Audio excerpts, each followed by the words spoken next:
If you believe tech giants Apple, Google, and Amazon, the smart home of the future will know when you're away, when you're there, when you're sleeping, and when you're awake, and will respond accordingly by controlling thermostats, lights, cameras, and more. But users need a centralized place of control in order to manage all of these devices. For iPhone users, that comes in the form of Apple HomeKit, which is what makes this D-Link Omna 180 Cam HD so interesting. It is the first smart camera with HomeKit integration. Using the Apple Home app, the Omna 180 is easy to set up. Once complete, both the camera's motion sensor and a live video feed will show up in the Home app along with all your other HomeKit devices. You'll still need D-Link's dedicated app to change camera settings, but the camera does require HomeKit to work. We have to give D-Link credit for being one of the first manufacturers to take a stab at making a HomeKit compatible camera. But there are some pretty big limitations in the platform right now. One of the most intriguing aspects of HomeKit is the ability to connect all of your smart home devices through automation.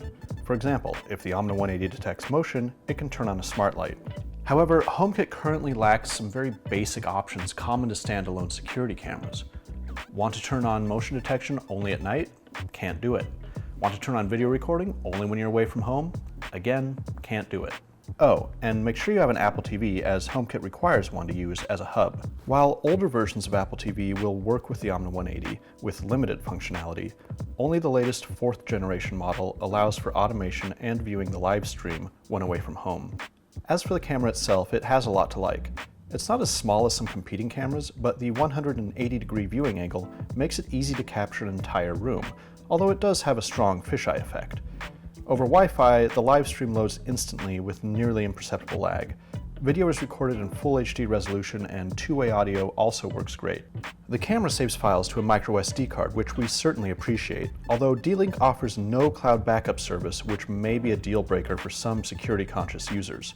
The camera also runs quite hot, so you might want to position it somewhere where it has plenty of room to breathe. At $200, the Omna 180 falls a little short of what we were expecting. There's a lot to love about it, but it's just not quite there yet. Ironically, its headline feature, HomeKit support, is also the source of our greatest frustrations with it. Hopefully, in the future, more features will be added into HomeKit, and that will make the Omna 180 a much more compelling buy, at least for Apple users.